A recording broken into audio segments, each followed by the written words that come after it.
اور ایک بات یاد رکھنا کہ یہ اللہ شب براءت کی جو رات دینے والا ہے، بس 2 کام ہے کرنے کے، 2 کے علاوہ تیسرا مت کرنا، 2 کام ہے بس۔ پہلا کام ہے کہ شب براءت کی رات میں عبادت کی جائے، رات میں عبادت۔ آپ کچھ بھی کریں، اپنی قضاء عمری پڑھیں، قرآن نہیں کھولا ہوگا نہ جانے 1 سال سے کچھ لوگوں نے، وہ قرآن کھول کے دیکھیں کہ کیا چل رہا ہے قرآن میں، قرآن پاک کی تلاوت، تسبیحات کی کثرت، عبادت میں وقت لگائیں۔ شب برات کی رات، اس رات اللہ بے شمار لوگوں کو جہنم سے آزاد فرماتے ہیں، تو اس لیے ہمارا نام عبادت گزاروں میں آنا چاہیے شب برات۔ تو رات میں عبادت، کوئی خاص طریقہ نہیں ہے عبادت کا، جیسے چاہیں آپ کر لیں۔ قضاء عمری سب سے بڑھیا ہے، کیونکہ بہت کم آدمی کوئی ہوں گے جن کی قضاء عمری نہ ہو، ورنہ ظاہر سی بات ہے اس چیز کا تو اسٹاک بہت ہے، ہر ایک کے پاس بہت اسٹاک ہے قضاء عمری۔ یہ نہ کریں کہ نماز عشاء میں نہا دھو کر کے آ رہے ہیں، نئے کپڑے پہن رہے ہیں، کچھ لوگوں نے ناپ دینے شروع کر دیے ہوں گے ٹیلر کو۔ یہ نئے کپڑے شب برات کے ثابت نہیں ہے، یہ عید نہیں آ رہی، یہ شب برات آ رہی ہے، یہ رونے کی رات آ رہی ہے، اللہ سے معافی مانگنے کی رات آ رہی ہے۔ یہ نئے کپڑوں والی راتیں نہیں ہیں، اس میں نئے کپڑوں کا اہتمام کرنا کہیں سے ثابت نہیں ہے۔ مانگنا ہے اللہ سے، دعائیں کرنا، تو کپڑوں کا اہتمام نہیں۔ نہا دھو کر کے آئیں گے عشاء کی نماز پڑھنے شب برات کی رات میں، دیکھیں مسجد چھتوں تک فل ہو جاتی ہیں، ایسا لگتا ہے آج عشاء میں نماز فرض ہوئی ہے۔ ابھی ظہر اثر تک فرض ہی نہیں تھی، وہ تو مستحب نمازیں چل رہی تھی۔ عشاء میں سب نئے کپڑے، اس کے بعد عشاء کی نماز پڑھ کر کے باہر کو نکلیں گے، ہاں بھائی تو کہاں ہے؟ وہ دوسرے کو فون کرے گا، بھائی تو کہاں ہے؟ ہم اس چوراہے پہ کھڑے، سب یہاں آ جاؤ، اکٹھے ہو جاؤ۔ اکٹھے ہو گئے سارے لڑکے، کہاں چل رہے ہیں؟ چلو وہاں چل کے رس ملائی کھائیں گے۔ یہ شب برات میں بائکوں سے جا کے رس ملائی کھاتے پھر رہے، یہ حالات ہمارے۔ اب اس ہوٹل پہ چلو، اب اس جگہ چلو، اب یہاں چلو، اب وہاں چلو، گھوم گھام کے رس ملائی کولڈ ڈرنک پی کر کے آگے پھر مسجد میں کو آ گئے 2 رکعت پڑھنی، 2 رکعت پڑھ کے کہتے یار تھک سے گئے، نیند سی آ رہی، چلو ایک چکر اور مار کے آتے ہیں باہر کا، پھر نکل گئے۔ یہ سب نہیں، شب براءت عبادت کی رات ہے، عبادت کی۔ اور میں بہت آسان نسخہ بتا رہا ہوں اب آپ کو عبادت کا، ذرا سن لینا سارے حضرات۔ ہمارے یہاں لوگ کیا سمجھتے ہیں، صبح تک شاید جاگنا ضروری ہے، سوتے ہی نہیں ساری رات۔ ایک صاحب نے میرے پاس شب برات کی رات میں کال لگا دی 3:15 بجے، میں نے فون نہیں اٹھایا، اگلے دن بات ہوئی، کہنے مفتی صاحب رات کال کی تھی، میں نے کہا بھائی میں تو سو رہا تھا، کہنے لگے اس رات میں سو گئے آپ، اس رات میں سو گئے؟ میں نے کہا تو اور تم کہاں کھو گئے تھے؟ کیا پریشانی کی بات ہے؟ لوگ یہ سمجھتے ہیں کہ شاید سحری کر کے ہی سونا ہے اب ہمیں۔ بہت آسان طریقہ عبادت کا، سب مسلمان سن لینا۔ آج کل مغرب کی نماز تقریباً کتنے بجے ہو رہی ہے؟ 6:30 تقریباً۔ اب یہ میرا عنوان سب جگہ چلے گا، اب یہ آج میں آپ کے سامنے بتا رہا ہوں، اب 15 شعبان تک جہاں جہاں میرا جانا ہوگا میں یہ باتیں ہر جگہ سمجھاتا ہوں کہ لوگ اس کے مطابق عمل کریں۔ 6:30 بجے آپ مغرب مان لیجئے، شب براءت یا کوئی سی بھی جو رات ہے وہ اسلامی اعتبار سے مغرب کی اذان سے شروع ہو جاتی ہے، تو جو شب برات کی رات کا آفر ہے نا وہ مغرب سے چالو ہے، اذان ہوتی مغرب سے شروع ہو گیا۔ آپ مغرب کی نماز ادا کر لیں مسجد میں آ کر کے، اور عشاء یہاں پر مثلاً یہیں کا لے لیں 8:30 بجے ہو رہی ہے۔ اب 6:30 بجے آپ نے مغرب ادا کی، اور عشاء ہے 8:30 بجے، آپ کو 2 گھنٹے تو یہ مل گئے.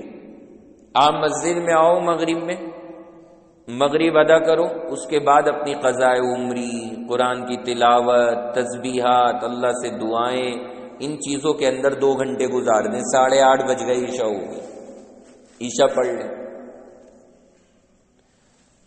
9 بجے تک آپ عشاء سے فارغ ہو جائیں گے. اب عشاء کی نماز پڑھ کے کم سے کم 1 گھنٹہ اور عبادت کر لیں. 1 گھنٹہ مسجد ہی میں رہیں. 10 بجے آپ اپنے گھر پہ جائیے، فٹافٹ جو کچھ ہلکا پھلکا سا کھانا ہے کھانا کھا کر کے، اور بسم اللہ توکلت علی اللہ اللہم بسمک اموت و احیا پڑھیے اور سو جائیے. 10:15 بجے آپ سو رہے ہیں، ماشاءاللہ. 10:15 بجے سو کر کے 11:15 12:15 2:15 3:15 5 گھنٹے 5 گھنٹے آرام سے سو گئے. 3:15 بجے کا الارم لگا کے پھر اٹھ جائیں. اس ٹائم اٹھ کر کے وضو کریں، پھر اللہ کے سامنے کھڑے ہو جائیں مصلی بچھا کے. 2 رکعت 4 رکعت جتنی اللہ توفیق دے اس وقت میں پڑھیں اور رب سے مانگے، اور اخیر وقت میں سحری کر کے روزہ رکھ کے فجر کی نماز پڑھ کے اور اپنا آرام کریں. آپ کی بہترین وصول ہو گئی ہے رات، بہترین. آج کل نماز فجر اذان کتنے بجے ہو رہی ہے جی؟ 5:30 کے قریب. آپ 3:15 بجے بھی اٹھے نا، آپ کو عبادت کے لیے تب بھی 1.5-2 گھنٹہ مل رہا ہے پورا. مغرب سے لے کر کے 10 بجے تک تقریباً 3-4 گھنٹے ادھر ملے، اور 2-2.5 گھنٹے 1.5-2 گھنٹہ ادھر ملا. 5-6 گھنٹے کی عبادت آپ کی ہوئی. اور سونا کتنے گھنٹے کا ہوا؟ 5 گھنٹے کا سونا ہوا. 5 کے قریب گھنٹے عبادت اور 5 کے قریب سونا بھی ہو گیا اور عبادت بھی ہو گئی، اور اگلے دن کا روزہ بھی ہو گیا. بہترین یہ رات انشاءاللہ وصول ہو گئی. لوگ کیا سمجھتے ہیں کہ عشاء کے بعد ہی کچھ شروع کریں گے. ارے یہ سب سے بڑھیا وقت ہے مغرب سے عشاء کا، اس میں عبادت کریں. نہ نیند آئے گی نہ کچھ آئے گی. اور عشاء بعد 11-11:30 بجے اگر آ کر کے ایک تسبیح لے کے بھی بیٹھیں گے، 1-2 بار پڑھیں گے استغفر اللہ، پھر یہ چلے گا. اب آنکھ کھلی پھر استغفر اللہ، یہ حال ہوتا ہے. اس لیے زیادہ کچھ نہیں کرنا. میں نے بہت آسان سے آپ کو طریقہ بتا دیا. مغرب سے عشاء وصول کریے، اور پھر عشاء کے بعد تھوڑی دیر عبادت کریے اور جا کے ٹھاٹ سے سوئیے، اور صبح میں 3-3:30 بجے اٹھ جائیے، اور پھر اللہ کے سامنے عبادت کیجیے، اور اخیر رات میں سحری کر کے اگلے دن کا روزہ رکھیے. آپ کا پورا معاملہ پرفیکٹ ہو گیا. کریں گے نا انشاءاللہ؟ بائک نہ دوڑانا، بازاروں میں نہ گھومیں، روڈ پہ وقت ضائع نہ کریں. یا تو مسجد یا گھر، یا کام یا آرام. ہمارے استاد فرماتے تھے یا تو کام میں لگو اور یا آرام کرو. جب تک آپ سے عبادت ہو آپ عبادت کریں، اور جب تک جائیں جا کے سو جائیں. وقت ضائع نہ ہو ادھر ادھر. ہمارا یہ شب برات کا معاملہ ہے، اس کے احکام ہیں، یہ ابھی آنے والی ہے. اس لیے ہمیں پہلے سے ذہن بنانا ہے کہ ہم اس انداز میں شب برات کا معاملہ کریں، اور اسی طرح سے ہمارا عمل ہو. اس کے علاوہ کوئی عمل نہیں ہے، کچھ اور ثابت نہیں ہے. نئی چیزیں لوگ معاشرے میں چلاتے ہیں، کچھ نہیں کرنے کی ضرورت. یہ میں نے بہت آسان اور مختصر شارٹ کٹ میں آپ کو عبادت بتا دی.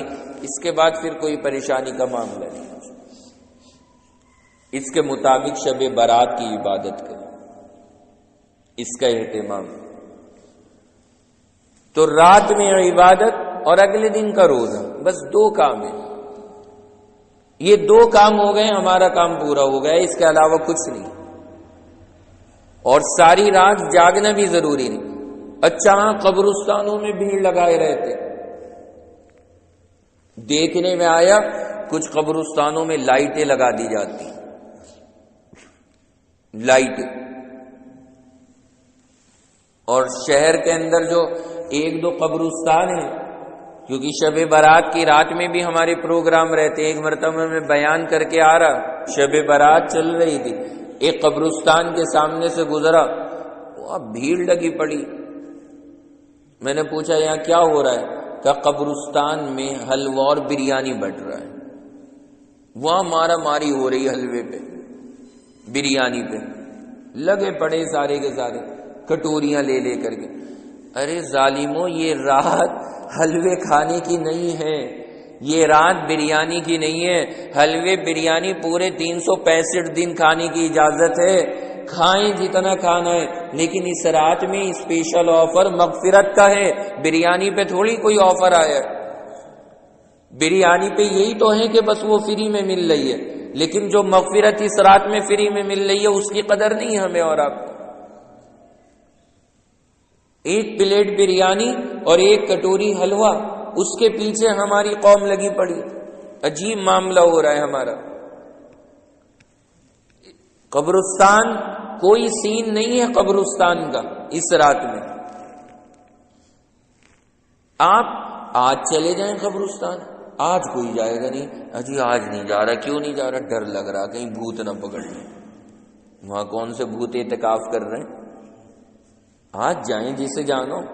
اس رات میں کیا چاروں طرف وہاں لائٹیں ہی لائٹیں، اور حلوے اور بریانی اور مرغے کی رانیں چل رہی ہیں، وہاں مردے دکھیں گے یا مرغے دکھیں گے؟ ہم جائزہ لیں اور سوچیں ہم کیا کرنے جا رہے ہیں۔ قبرستان جایا جاتا ہے، کیوں جایا جاتا ہے؟ میرے نبی نے فرمایا قبرستان جاؤ گے تو موت کی یاد تازہ ہوگی، اور شب برات والے دن جانے سے موت کی کہاں یاد تازہ ہو رہی؟ آج جائیں جس سے دل پہ اثر بھی ہو۔ اللہ کے نبی علیہ السلام اتفاقی طور پہ گئے تھے، اور اس رات میں آپ نے جا کر کے جنت البقیع میں لوگوں کو ثواب پہنچایا، ایصال ثواب کیا جو دفن تھے قبرستان میں۔ ایک مرتبہ اللہ کے نبی چلے گئے، بس یہ نہیں کہ ہر بار کا حضور کا معمول تھا، ایسا کچھ نہیں ہے۔ قبرستان جانا شب برات کی رات میں کوئی ثواب نہیں ہے اس کے اندر اسپیشل، اور آج کل کے حالات کے اعتبار سے تو نہ جانا زیادہ بہتر ہے، نہ جائیں۔ اس سے ایک دن پہلے چلے جائیں 14 شعبان کو یا 16 شعبان کو چلے جائیں، 15 شعبان ہی کو جانے کی کوئی ضرورت نہیں ہے، کیونکہ یہ ایک رسم بن چکی ہے۔ اس لیے ان باتوں کا دھیان